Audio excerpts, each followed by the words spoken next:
Bienvenidos una vez más, queridos amigos. Después de este tiempo que hemos compartido juntos a lo largo de las distintas conferencias, uno se siente más cerca del corazón, ¿no es verdad?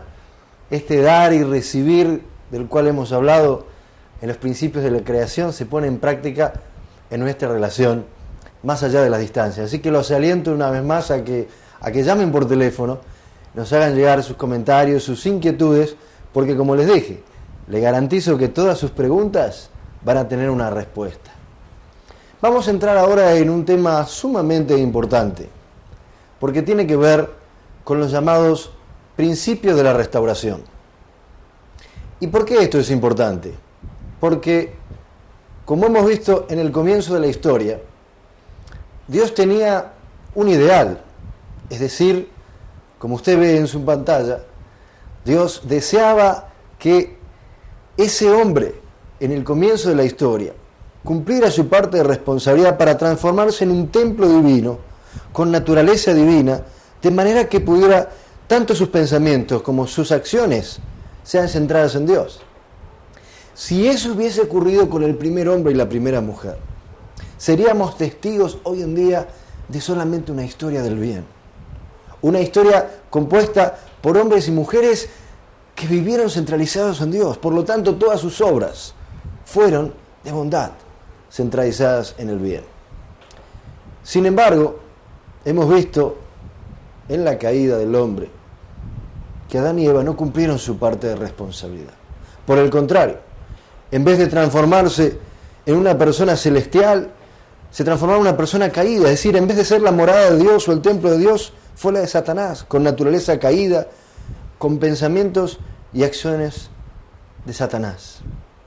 Es decir que la historia, desde el mismo comienzo del primer hombre y la primera mujer, ha sido solamente una historia marcada por tragedias, por guerras, por luchas, o lo que podemos llamar de otra manera, una historia de maldad.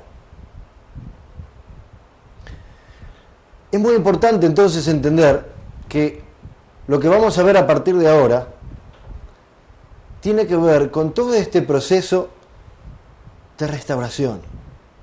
Hemos visto en Isaías 46:11 que Dios había dicho que tal cual lo había deseado, lo había planeado, así se cumplirá. Es decir, el deseo de Dios de establecer su ideal en la tierra se va a cumplir. Por eso, como usted ve en esta imagen, el ideal se pierde debido a la caída. Pero yo voy a compartir con ustedes en esta conferencia ese camino que va desde la caída del hombre hasta la restauración del ideal, la llamada historia providencial. Esa fórmula que Dios se aplica, ese principio que Dios se aplica a lo largo de la historia para sacar al hombre de esa situación caída, centrada en Satanás, y llevarlo a restaurar y a establecer ese ideal de la creación. Cuando nosotros analizamos entonces esta historia de la restauración, o también llamada historia de la salvación, vemos como está en la pantalla que Adán y Eva debían crecer, ¿recuerdan? Debían pasar por formación, crecimiento y perfeccionamiento y finalmente llegar a ser unos con Dios. Y de esa manera entonces sería el reino de los cielos, que no es otra cosa que un planeta Tierra, poblados por hombres y mujeres, que manifiestan 100% la naturaleza divina de Dios. Después de pasar ese periodo en la tierra de 80, 90, 100 años, esto continuaría en el mundo espiritual por toda la eternidad. Sin embargo, Adán y Eva cayeron, cometieron el pecado y el hombre, en vez de alcanzar esa perfección y unidad con Dios, fue por el camino de la restauración y la salvación. Y esa es la historia después de la caída que vamos a analizar juntos. ¿Y por qué esto es importante?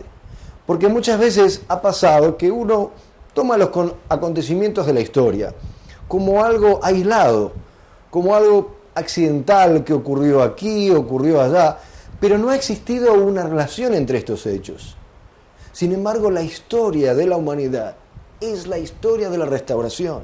Es Dios detrás tratando de llevar al hombre a cumplir su responsabilidad para vivir en ese mundo ideal que todos deseamos.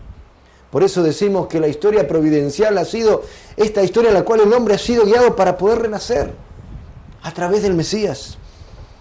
El hombre ha heredado ese pecado original, esa naturaleza caída, que solamente lo podemos eliminar con la llegada del Mesías, quien es el único que tiene la autoridad, tiene la capacidad y el poder de eliminar, de cortar de raíz el pecado original, que es la fuente de todos los pecados y todos los problemas.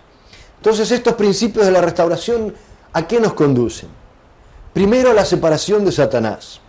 Segundo, a restaurar la última etapa del grado de crecimiento. Renacer recibiendo al Mesías, caminar por la etapa de perfección en la unión con el Mesías y realizar el propósito de la creación. Es decir, lo que hemos visto en esta diapositiva anterior. Separarse de Satanás, ir por este periodo, recibir en la etapa de crecimiento al Mesías y transitar para crear ese ideal de la creación. Vamos a ver entonces que debido a esta caída no encontramos un ideal, pero aún así existe esperanza. ¿Por qué? Porque dentro de todo hombre, dentro de toda mujer, existe esa naturaleza original, por más pequeña que sea. Por eso siempre existe la posibilidad de que todo hombre y toda mujer, por más pecado cometido, por más aberración cometida, puede llegar a sentir a Dios de manera tal que pueda arrepentirse y cambiar 180 grados. Conocemos infinidad de testimonios de gente que habían llevado una vida terrible, incluyendo el mismo apóstol Pablo, que era Saulo de Tarso, que perseguía a los cristianos, que los odiaba, que presenciaba incluso apedreamiento, pero él logró transformar su vida. Por lo tanto, siempre tenemos esperanza. Vemos entonces que por un lado el hombre tiene una naturaleza original buena que viene de Dios, una naturaleza caída que viene de Satanás, y él es el que tiene la responsabilidad. Por eso decimos, como usted ve en su pantalla en estos momentos, que Dios ha trabajado en la providencia. Es la responsabilidad de Dios, guiarnos y obrar a través de la historia. Pero para poder realizar el propósito de la creación, también es necesaria la responsabilidad del hombre. Y si usted mira con atención este diagrama, va a ver que es fundamental. Porque Dios puede cumplir su responsabilidad 100%, a través de mostrarnos el camino que debemos transitar. Pero si uno no lo cumple, no pone en práctica, no sustancializa lo que Dios nos está pidiendo, jamás vamos a ver esa felicidad, experimentar esa felicidad que todos estamos buscando.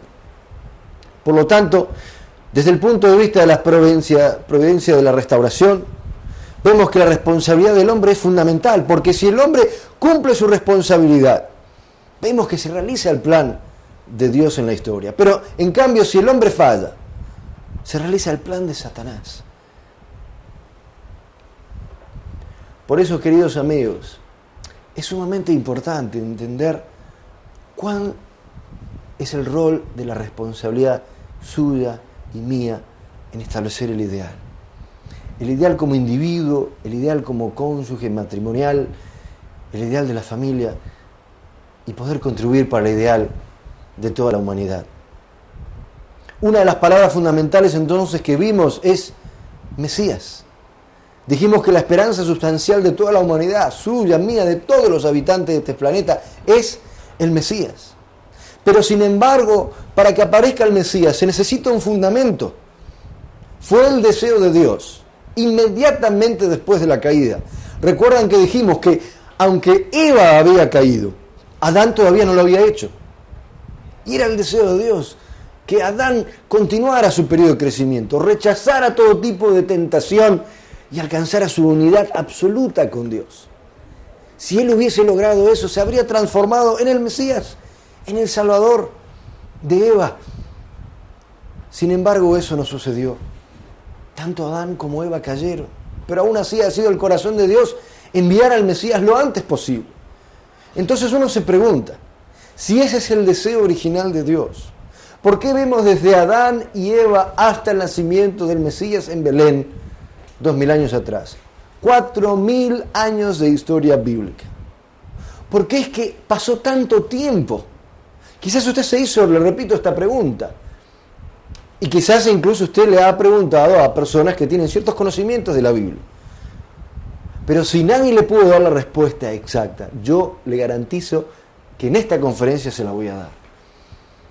Porque necesitamos, para que nazca ese bebé sin pecado original, como lo fue Adán, nace Jesús. Por eso la Biblia dice en la primera carta a los Corintios 15:45 que Jesús viene en la posición de Adán, el segundo Adán, el postrer Adán.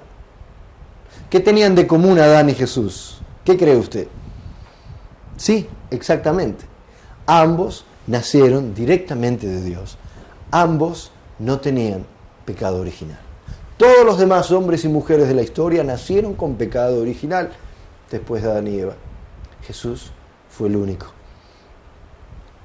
Cuando nos preguntamos entonces, ¿cómo se establece este fundamento para el Mesías? ¿Cuáles son las condiciones y la fórmula que Dios aplica para que pueda nacer un bebé de su linaje en esta tierra? Primero necesitamos un fundamento de fe. Un fundamento que tiene que ver con la restauración de aquello que se ha perdido en la relación vertical con Dios.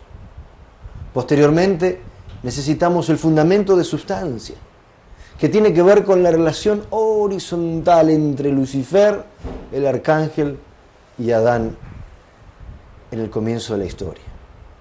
Vamos a analizar esto con más detalle. El fundamento de fe tiene que ver con poder sustancializar, encarnar la palabra. Adán y Eva perdieron su fe en la palabra de Dios. Y para poder recrear el fundamento para el Mesías, debemos pasar por este proceso de restaurar o recrear, volver atrás todo aquello que no se hizo en el comienzo de la historia humana y que llevó a la caída.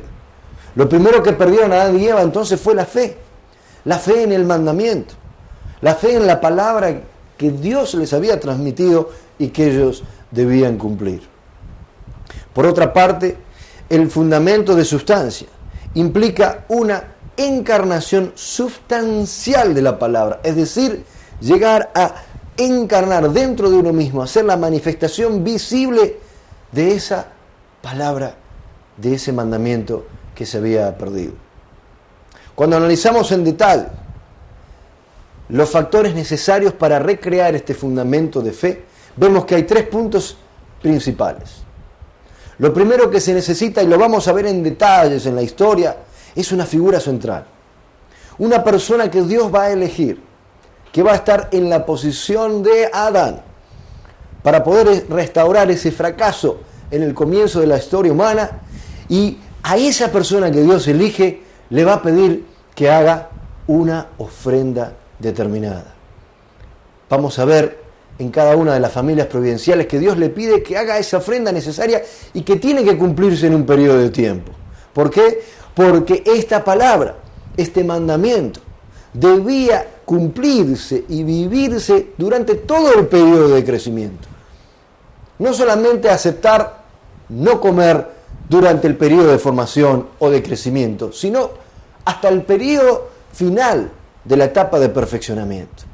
Entonces, queridos amigos, una vez más, para establecer el fundamento de fe vamos a encontrar una figura central, una ofrenda necesaria que debe hacerla en un periodo de tiempo requerido. Por otro lado, tenemos el fundamento de sustancia. ¿Y con qué tiene que ver esto? ¿Con qué relación? Vimos que el fundamento de fe era la relación entre Adán y Eva y Dios. Esa creencia en la palabra, sustancial. En el caso del fundamento de sustancia tiene que ver con la relación del arcángel y la creación con el hombre. Especialmente la responsabilidad que tenía Lucifer de recibir el amor de Dios a través de Adán, de unirse absolutamente, de servir, porque era el hombre, era Adán, quien había sido creado para representar sustancialmente al Dios creador. Entonces en la historia vamos a ver que a través de este fundamento de sustancia, Dios permite que podamos eliminar nuestra naturaleza caída a través de lo que conocemos como condiciones de indemnización, que yo se lo voy a explicar en unos minutos más. Dijimos que la naturaleza caída número 1 era no tomar el punto de vista de Dios. ¿Cómo se restaura esto? A través de amar a la persona que Dios nos pone en el camino. El segundo punto de la naturaleza caída dijimos que fue abandonar la posición. Por lo tanto, la condición de indemnización para poder eliminar todo esto que está en nosotros, que viene desde el inicio de la creación, debido a la caída de Adán y Eva, es poder recibir el amor a través de esa figura central que Dios elige. El punto 3 es invertir el orden del dominio. El arcángel, como sabemos, se puso en la posición de dominar en vez de obedecer y someterse a Adán, que era quien representaba sustancialmente a Dios. Y el cuarto punto es la multiplicación del mal, que la restauramos a través de la condición de indemnización, de aprender el camino de Dios a través de esa figura central. Entonces, queridos amigos, esta primera parte, que a veces suena muy teórica, la vamos a entender en la práctica cuando analicemos cada una de las familias. Vamos a comenzar con la familia de Adán. Lo primero que estamos buscando, no se olvide, es ese fundamento de fe. Estamos ahora tratando de encontrar las condiciones necesarias para que pueda venir el Mesías, aún en esa familia de Adán. Ese era el deseo original de Dios, poder establecer este fundamento para el Mesías. ¿Cuál es el primer paso? Dijimos, establecer el fundamento de fe. ¿Qué era el fundamento de fe? Dijimos, una figura central que debe hacer una ofrenda necesaria en un periodo de tiempo. Y en el caso de Adán, el primer hombre caído, ¿quién fue esa figura central?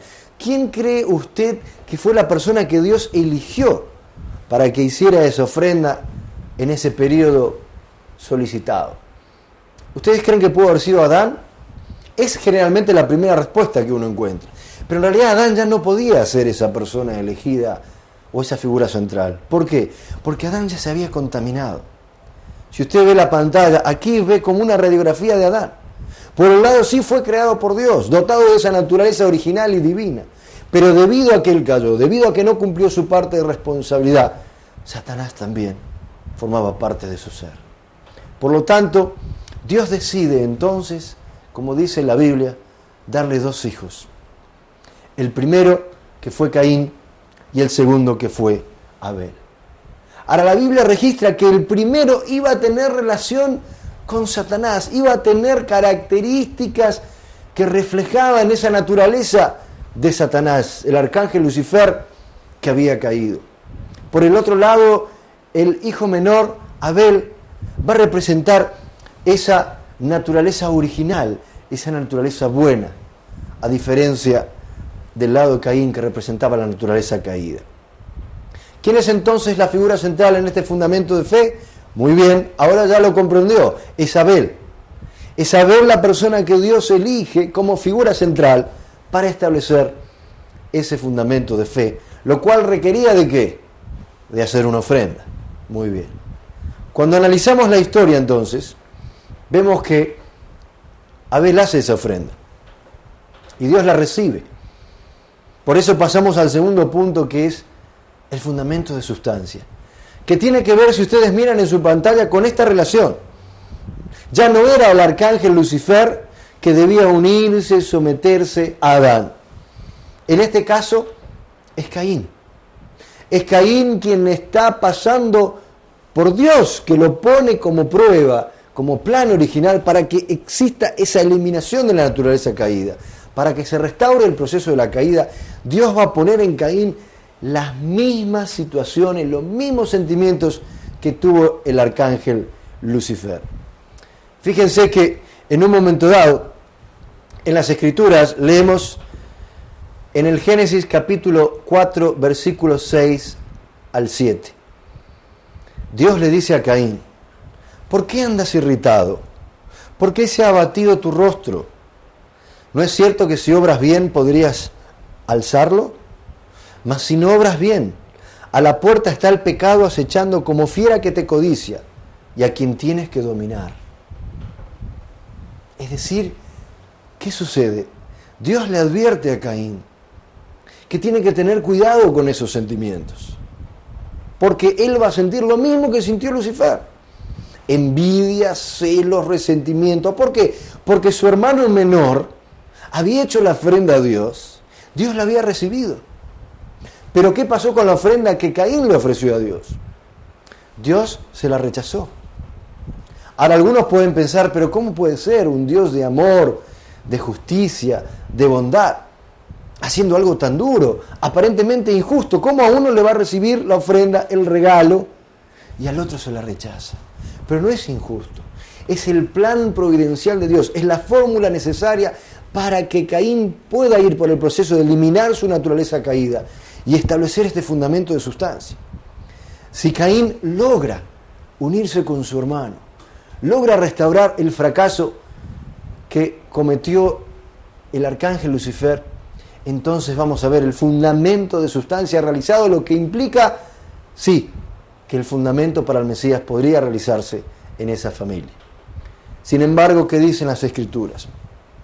Caín se levantó y en un acto de odio, de resentimiento, de envidia y celos, mató a su hermano Abel. Si ustedes miran la figura, ven exactamente una repetición. El arcángel Lucifer había matado a Adán espiritualmente. Dios dijo que el día que comieran ciertamente morirán. El arcángel los mató espiritualmente, los cortó completamente de su relación con Dios. Entonces, para restaurar eso, es que Caín tiene que pasar por esos sentimientos, pero no cometer el mismo error, no matar a su hermano. Sin embargo, lamentablemente, Caín tampoco cumple su parte de responsabilidad. Y vemos sangre, vemos un asesinato, el primer asesinato de la historia humana, el primer derramamiento de sangre. Cosa que pone muy triste a Dios. ¿Por qué? Porque el Mesías no puede nacer en esa familia. Tienen que pasar 1600 años bíblicos hasta que Dios puede encontrar, como dice la Biblia, un hombre justo. Pasaron 10 generaciones.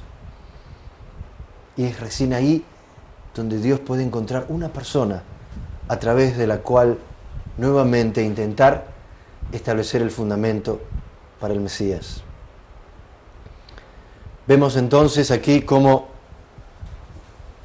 Dios le había dado 2 hijos, Caín y Abel, que debido a que Caín no cumple su responsabilidad, Dios no puede trabajar a través de él. Dijimos que representaba la naturaleza mala o caída. Sí, a través de Abel, pero que había muerto. Entonces Dios le da un tercer hijo a Adán, que es Set, que en realidad significa sustituto. Y es a través de Set, como usted ve en su pantalla, que después de 1600 años y 10 generaciones, es que aparece Noé. Y Noé va a ser esa figura central que Dios elige, a la cual le va a pedir que haga una ofrenda en un periodo de tiempo. Y es quien también tiene 2 hijos principales. El mayor, que fue Sem, y el menor, que fue Cam. Analicemos entonces ahora otro concepto fundamental en este periodo de restauración, que es la ley de indemnización. Como les comenté anteriormente, es necesario en este periodo de restauración, necesario para preparar este fundamento para la llegada del Mesías, las condiciones de indemnización. ¿Qué significa una condición de indemnización? Es la expiación para restaurar el fundamento de fe y de sustancia perdidos con la caída. A veces la palabra indemnización tiene una connotación quizás negativa. Uno tiene que pagar indemnización porque tiene que restaurar algo, tiene que resolver algo el cual uno es responsable de haber cometido un error. Pero en este caso es una gran bendición, porque es gracias a esta indemnización que uno puede pagar, aunque es un precio elevado en muchos casos, puede pagar el precio necesario para que se den las condiciones de manera tal que podamos ver el Mesías nacer en esta tierra. Hay tres tipos de indemnización: de igual valor, de menor valor y de mayor valor. Más adelante iremos viendo estos ejemplos. Pero como les decía antes, este periodo de indemnización tiene un número especial. Fíjese que habíamos dicho en un comienzo que habían pasado 10 generaciones, 1600 años.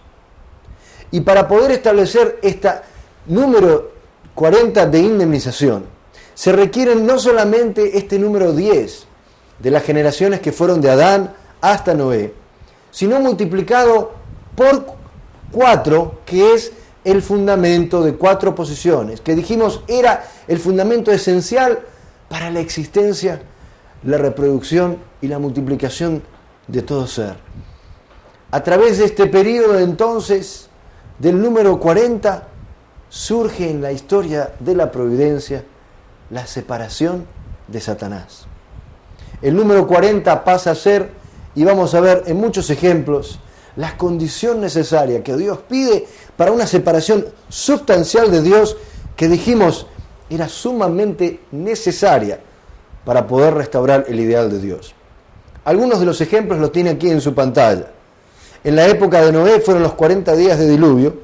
En la época de Abraham, los 400 años después de Noé. En la época de los israelitas, los 400 años en Egipto y 40 en el desierto. Y en la época de Moisés, los 40 días de ayuno. Es decir, a lo largo de toda la historia se da este patrón, esta fórmula. No es casualidad, todo lo contrario, es causalidad. Es Dios obrando a través de un principio, a través de una fórmula, a través del único camino a través del cual se pueden dar las condiciones necesarias para que venga el Mesías, que es la esperanza de toda la humanidad. Entonces, si nos preguntamos el fundamento para el Mesías en la familia de Noé, ¿quién cree usted que fue la figura central? Ya lo vio en la pantalla, Noé. Recuerda que Dios llama a Noé y la ofrenda requerida que Dios le pide a Noé, ¿cuál es? Es el arca. Dios siempre tiene que pedir a esa figura central que tiene que hacer una ofrenda, tiene que hacer una condición para restaurar el fracaso de Adán y Eva en no haber obedecido al mandamiento de Dios. Y en este caso es un periodo de 120 años. Noé cumple su responsabilidad y vemos que en el Génesis 6:9 explica que estas son las generaciones de Noé. Noé, varón justo, era perfecto en sus generaciones, con Dios caminó Noé. ¿Por qué la Biblia refleja esto? Porque era la única persona que Dios pudo encontrar. El hombre había caído a un nivel bajísimo. Hasta el hombre tenía relaciones con los animales. Peor que la creación misma, peor que la naturaleza. Solamente Dios pudo encontrar a uno, que fue Noé. Entonces en el Génesis 6:13, Dios le pide a Noé que haga esa condición necesaria para cumplir el fundamento de fe. Dice la Biblia, dijo pues Dios a Noé, he decidido acabar con toda carne porque la tierra está llena de violencia por culpa de ellos. Por eso he aquí, voy a exterminarlos de la tierra. Le pide que haga el arca. Dios había tomado la decisión de terminar con toda esa historia de maldad. Y para ello era necesario el fundamento para el Mesías, que comenzaba con esta arca de Noé, que tiene, como usted muy bien ve en su pantalla, un significado providencial sumamente importante. Tenía estos 3 niveles que representaban la etapa de formación con los animales a la creación, la etapa de crecimiento, que era la familia representando a la humanidad, y la de perfeccionamiento, Noé, que representaba a Dios. Es decir, que esta arca de Noé, que está representando un nuevo cosmos, un nuevo nacimiento, un nuevo comienzo, representado también por el número 8, que eran los integrantes tanto de la familia de Noé como de la familia de Adán. Vayamos ahora entonces al fundamento de sustancia. ¿Recuerda usted, y le hago una vez más estas preguntas, que son como examen para que usted vaya fortaleciendo sus conocimientos? ¿Qué relación era crucial para restaurar este fundamento de sustancia? ¿Era vertical o era horizontal? Muy bien. era horizontal. Dijimos entonces que para que venga el Mesías se necesitaba fundamento de fe y fundamento de sustancia. No es optativo, son los dos necesarios. Noé cumple entonces el fundamento de fe a través de hacer el arca, y el fundamento de sustancia entonces se va a realizar con la unión entre estos dos hermanos. Sem, que es el hermano mayor, va a estar representando al arcángel, y Cam, el hermano menor, va a estar representando a Adán. ¿Y qué sucedió en la historia? ¿Qué es lo que Dios establece de manera tal que se pueda establecer este fundamento de sustancia de una manera cabal y definitiva? Acá nos encontramos con una diferencia en relación a la familia de Adán. Porque en la familia de Adán, ¿quién fue la figura central de ese fundamento de fe? Fue Abel, es decir, el hijo menor. En cambio, en la familia de Noé, ¿quién es la figura central? ¿Es Cam el hijo menor? No, es Noé, el padre. Por lo tanto, Dios establece una situación a través de la cual Cam tiene que pasar por una prueba de fe, una prueba de unidad de corazón con su padre Noé, para que él pueda heredar ese fundamento de fe y transformarse en la figura central para realizar el fundamento de sustancia con su hermano Sem. Por eso la Biblia registra en el Génesis 9, 20 al 23, dice lo siguiente: Noé se dedicó a la labranza y plantó una viña, bebió del vino, se embriagó y quedó desnudo en medio de su tienda. Vio Cam, padre de Canaán, la desnudez de su padre, y avisó a sus dos hermanos afuera. Entonces Sem y Jafet tomaron el manto, se lo echaron al hombro los dos, y andando hacia atrás, vueltas las caras, cubrieron la desnudez de su padre sin verla. ¿Qué quiere decir esto? Dios puso una situación para probar a Cam, poniendo a su padre desnudo. Noé había trabajado, como sabemos, día y noche en la construcción del arca. Estaba muy cansado, bebió un poco de vino, se quedó dormido y estaba desnudo. Y Cam, cuando entra y ve esa situación, en vez de sentir una compasión, una unidad de corazón con su padre y sentir, ay, papá, está trabajando tan duro, pobre, se quedó dormido de tanto cansancio, de tanto esfuerzo. No, Cam, en vez de haber tomado esa actitud, todo lo contrario, siente vergüenza. ¡Ay, pero mi padre está desnudo, bebió vino, pero qué vergüenza! Va y llama a sus hermanos, Sem y Jafet, miren a mi padre, su padre lo que está haciendo, qué vergüenza, a punto tal que ellos lo cubren de espalda. ¿Y qué sucede? Se despierta Noé, y en el Génesis capítulo 9, versículo 24 al 25, dice: cuando despertó Noé de su embriaguez y supo lo que había hecho con él su hijo menor, dijo: maldito sea Canaán, que es el hijo de Cam, siervo de siervos será para sus hermanos. Es decir, pese a que los que cubrieron a Noé, literalmente, fueron Sem y Jafet, Noé se enoja con Cam. ¿Por qué? Porque él era el responsable de lograr esa unidad de corazón para que continuara el segundo paso fundamental para realizar el fundamento para el Mesías, que era el fundamento de sustancia. Entonces, si bien Noé había establecido esa unidad absoluta con Dios en su fe, debido a que Cam no se une con Noé, no existe en la historia de la providencia un registro de la unión entre estos dos hermanos, la unión entre Sem y Cam.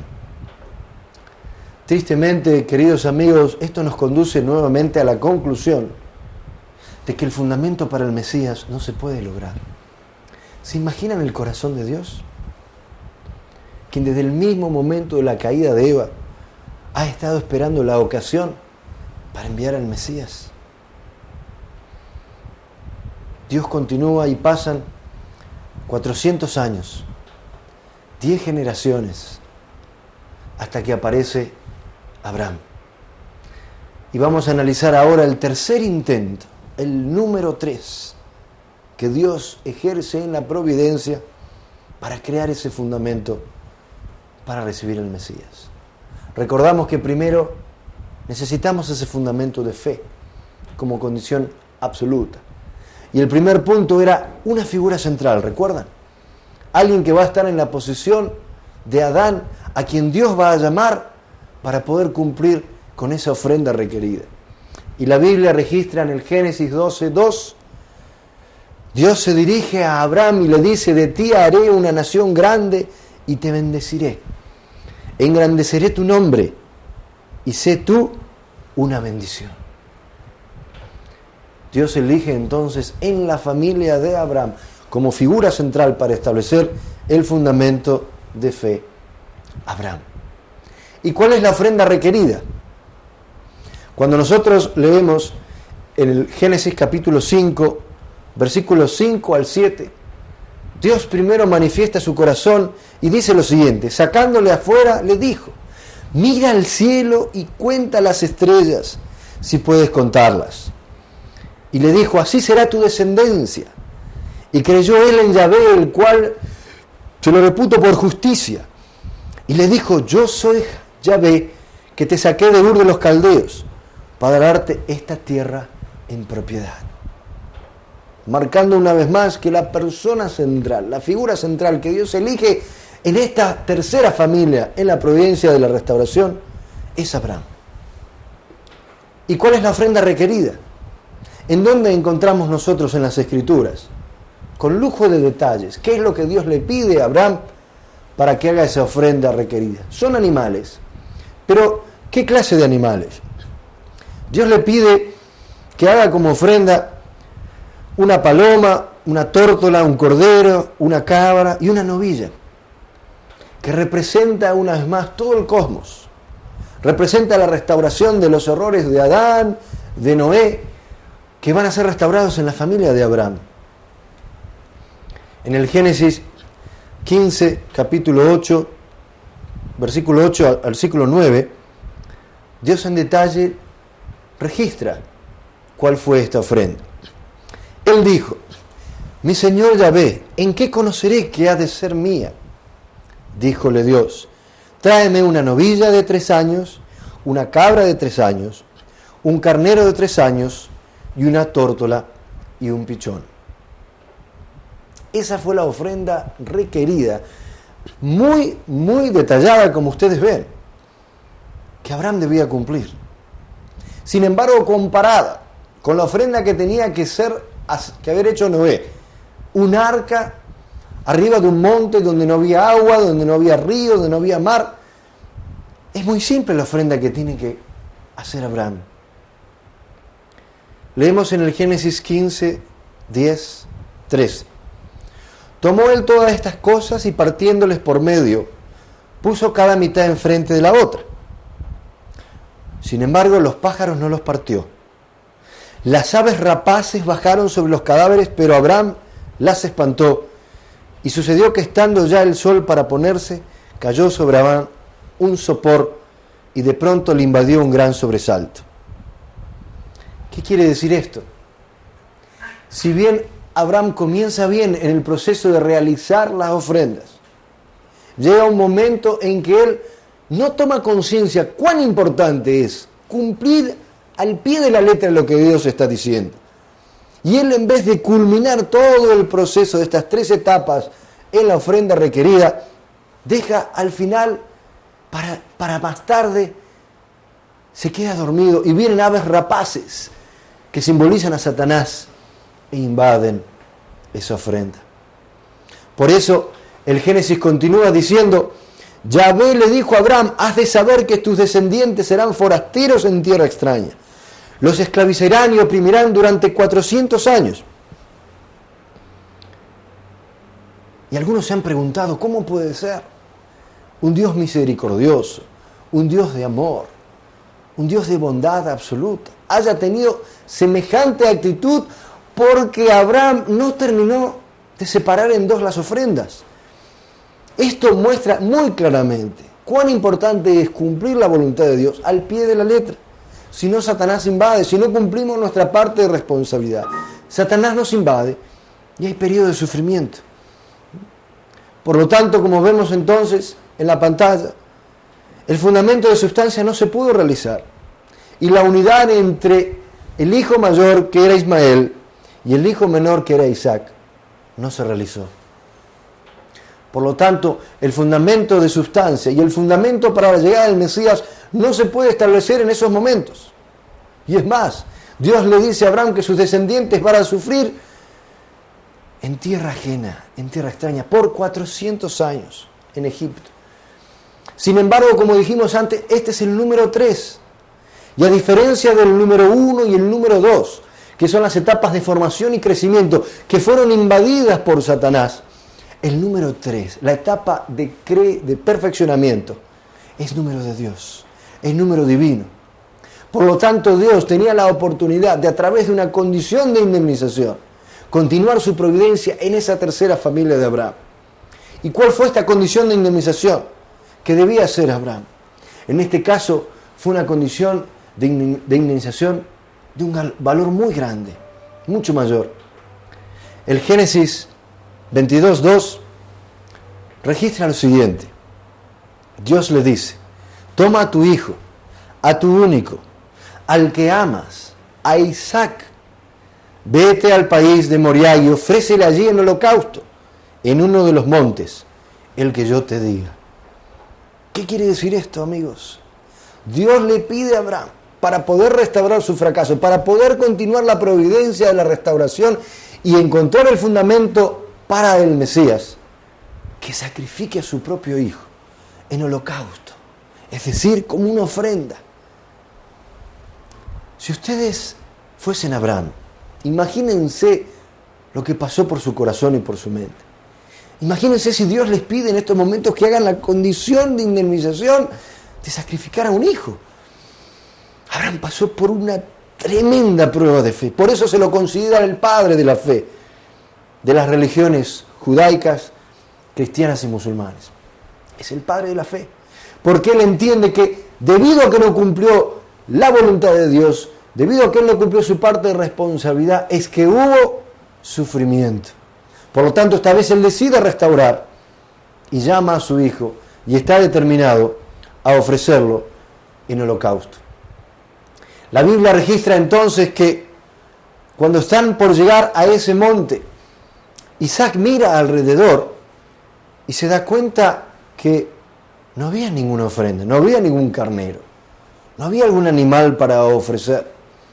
Incluso le pregunta a Isaac a su padre: ¿dónde está la ofrenda? Y Abraham le dice: no te preocupes, Dios va a proveer. Pero Isaac, que tenía alrededor de 11 años, se da cuenta que él iba a hacer esa ofrenda, ese sacrificio. ¿Y por qué esto es importante? Porque cada vez que hay un fracaso en la historia, se vuelven a repetir los mismos personajes, con diferentes nombres, pero la misma situación. Recuerden en la familia de Noé, que Cam tiene que pasar por una prueba de unirse de corazón con su padre cuando lo ve desnudo, debido a su embriaguez. Él fracasa. Acá es lo mismo. El hijo menor, Isaac, tiene que pasar por esta prueba de fe, de unirse absolutamente con su padre, quien está por sacrificarlo en holocausto. Isaac tiene victoria. Isaac, en vez de salir corriendo y desunirse con su padre, todo lo contrario, se une de corazón. Entonces, ¿qué sucede? Como Dios es un Dios de amor, como Dios es un Dios de misericordia, cuando tanto Abraham como Isaac se unen absolutamente a la voluntad de Dios, entonces Dios le manda un ángel y le dice: ya no es necesario que sacrifiques a tu hijo en holocausto, porque ahora sé que tú le temes a Dios. Por lo tanto, vemos entonces que a través de este esfuerzo, simbólicamente, Abraham muere y aparece Isaac, que está representando a ese Abraham resucitado como la figura central. Por eso la historia continúa centralizada en Isaac, quien se transforma a través de sus dos hijos, Esaú y Jacob, en la línea para poder establecer el fundamento para el Mesías. En el Génesis 22, 10, 12, leemos esto que yo compartí con ustedes. Alargó Abraham la mano y tomó el cuchillo para inmolar a su hijo. Entonces le llamó el ángel de Yahvé desde los cielos, diciendo: Abraham, Abraham, no alargues tu mano contra el niño ni le hagas nada, que ahora ya sé que tú eres temeroso de Dios y que no me has negado a tu hijo, tu único. Finalmente se establece el fundamento de fe. Abraham, junto con Isaac, ofrecen ese carnero. Y ahora vamos entonces al segundo aspecto fundamental, que es el fundamento de sustancia. Miren bien la pantalla. Ya está establecido el fundamento de fe. ¿Quién está en la posición del arcángel? Esaú. ¿Quién está en la posición de Adán? Jacob. Vamos a ver una vez más que así como Caín tuvo que pasar por esa prueba de fuego, de eliminar esa naturaleza caída de esos celos, esa envidia, ese resentimiento, ese odio que venía de Lucifer, Esaú va a tener que pasar por lo mismo. Las Escrituras registran lo siguiente. En un momento dado, Esaú vuelve del campo, estaba con hambre y le pide a su hermano, que estaba haciendo un potaje de lentejas, si le podría dar de comer de él. En ese momento, esto lo podemos ver en el Génesis capítulo 25, del 32 al 34, dice lo siguiente: crecieron los niños, y Esaú fue diestro en la casa, hombre del campo, pero Jacob era varón quieto, que habitaba en las tiendas. Y tomó Isaac a Esaú, porque comía de su casa, y Rebeca, que era la esposa de Isaac, amaba a Jacob. Y guisó Jacob un potaje, y volviendo Esaú del campo cansado, le dice a Jacob: te ruego que me des de comer de ese guiso rojo, pues estoy muy cansado. Esaú le dice a su hermano Jacob: dame de comer que tengo hambre, estoy muy cansado. Y Jacob le respondió: véndeme en este día tu primogenitura. Es decir, véndeme en este día el derecho a heredar todo de papá. En aquella época no es como hoy en día, que los herederos se dividen entre el cónyuge y los hermanos. En aquella época todo lo heredaba el hijo mayor, el dueño de esa primogenitura. ¿Qué le responde Esaú? Esaú dice: yo me voy a morir, ¿qué importa la primogenitura? Pero Jacob le dijo: júramelo ahora mismo. Y él se lo juró, vendiendo su primogenitura a Jacob. Entonces esto nos muestra que para Esaú esa primogenitura no era tan importante. Se la vende a Jacob, que incluso en el momento dado Jacob le dice: no, júramelo. Esaú se lo jura. ¿Qué quiere decir esto? Que en realidad quien ahora debería heredar la primogenitura de su padre Isaac es Jacob, porque Esaú se lo vendió. ¿Y qué dicen las Escrituras? De acuerdo al Génesis, quiero compartir nuevamente con usted las Sagradas Escrituras.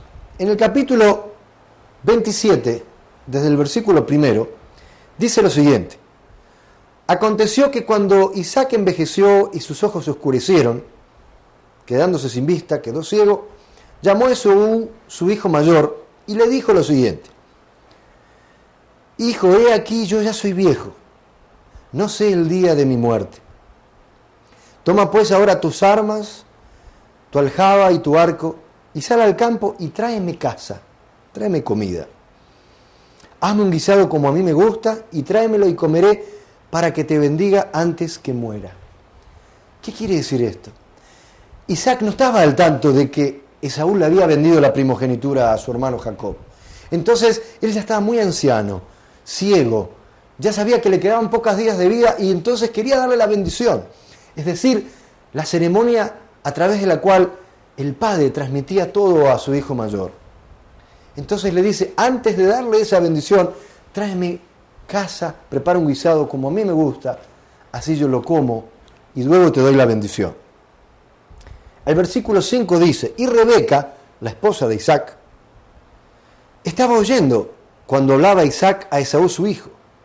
Y se fue Esaú al campo para buscar la caza que había de traer. Entonces Rebeca habló a Jacob, su hijo, diciéndole: he aquí, yo he oído a tu padre que ha hablado con Esaú y le va a dar la bendición.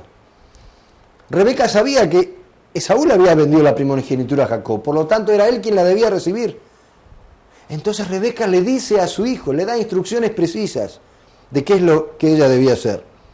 Ahora le dice, hijo, obedece a mi voz en lo que te mando. Ve ahora al ganado, tráeme de allí 2 buenos cabritos y haré 2 viandas para tu padre como a él le gusta. Y tú se las llevarás a su padre para que él coma y te bendiga antes de su muerte. Ella le da instrucciones. Pero Jacob, en un primer momento, le cuesta mucho y le dice, pero Esaú, mi hermano, es hombre velloso, yo soy lampiño, quizás me palpará mi padre y me tendrá por burlador y traerá sobre mí maldición y no bendición. Mamá, no. Si mi padre me descubre, me va a dar maldición, no bendición. Pero Rebeca le dice, tú obedece a mi voz en lo que yo te mando. Y así sucede. Y viene entonces Jacob, Rebeca prepara, y el Génesis, versículos 26 al 27, dícele su padre Isaac, acércate y bésame, hijo mío. Él se acercó, le besó, y al aspirar el aroma de sus ropas, le bendijo diciendo, mira el aroma de mi hijo como el aroma de un campo que ya ha bendecido Yahvé. En ese momento, pese a que Isaac no lo reconoce sustancialmente, le da la bendición a Jacob. Pero ¿qué sucede? Cuando nosotros analizamos las Escrituras, dice que cuando Esaú volvió del campo para comer, se dio cuenta que su padre Isaac lo había bendecido a su hermano Jacob. Y él en esos momentos pasa por estos sentimientos. Miren la pantalla porque estamos buscando el fundamento de sustancia. Él ve en esos momentos, como dice en el capítulo 41, en el versículo 41, aborreció Esaú a Jacob por la bendición con que su padre le había bendecido, y dijo en su corazón, llegarán los días del luto de mi padre y yo mataré a mi hermano Jacob. Si usted ve en la pantalla, claramente ahí les muestra que Esaú pasa por esos sentimientos hacia Jacob. Yo voy a matar a mi hermano Jacob cuando muera papá. Entonces Rebeca le avisa a su hijo, quien se va a Harán por un curso de 21 días que en otra conferencia vamos a analizar. Y después de 21 días, Jacob vuelve con su familia, con sus riquezas. ¿Y qué es lo que debe hacer Esaú para poder cumplir este fundamento de sustancia y eliminar la naturaleza caída? Primero, debe amar a Jacob. Segundo, debe recibir el amor a través de Jacob. Tercero, someterse, unirse a Jacob. Y cuarto, aprender la forma de Dios de actuar a partir de Jacob. Como usted ve en la parte de adelante, de arriba de la pantalla, él debe restaurar el fracaso del arcángel con Adán. ¿Y cómo termina esta historia? Vemos en el Génesis 35, 10 al 11, cuando Jacob lucha toda la noche con un ángel que le disloca la cadera, pero aún así él sigue luchando y vence, cambia su nombre. Dicen las Escrituras, tu nombre es Jacob, pero ya no se llamará Jacob, sino que tu nombre será Israel. Y le llamó Israel. A partir de ese momento, porque él ha sido victorioso en los ojos de Dios, ha sido llamado Israel. Y va en búsqueda de su hermano. Y en los últimos párrafos de esta hermosa historia, que le recomiendo que lea, en el Génesis capítulo 33, vamos a comenzar con el versículo 1. Dice lo siguiente: alzando Jacob sus ojos miró, y aquí venía Esaú y los 400 hombres con él. Él venía para matarlo. Estaba determinado Esaú, todavía envenenado, pero en el Génesis 3:4 registra lo siguiente: y él se adelantó y se inclinó a tierra 7 veces, hasta llegar donde su hermano Esaú.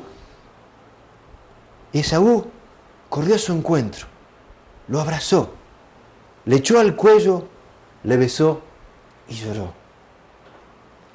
Mis queridos amigos, esta es una historia preciosa. ¿Por qué? Porque es la primera vez en la historia que se establece el fundamento para el Mesías. Es la primera vez donde vemos el fundamento de fe, el fundamento de sustancia y el fundamento para el Mesías.